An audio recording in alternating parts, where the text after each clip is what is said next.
Bismillahirrahmanirrahim. Assalamu alaikum. Welcome to Kindergarten Video Lectures. Let's explore, learn, and have fun together on this exciting educational journey. Dear students, he, she, and it refer to the gender of a person or thing.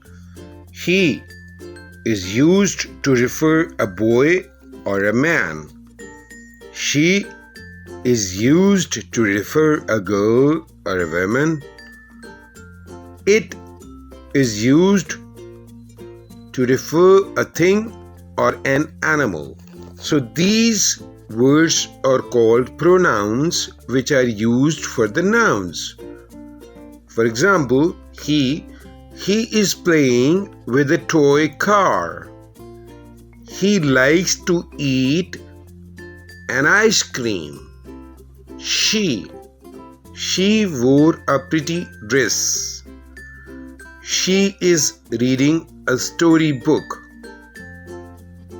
It is a green frog. It is a fluffy teddy bear. Thank you. See you in the next lesson.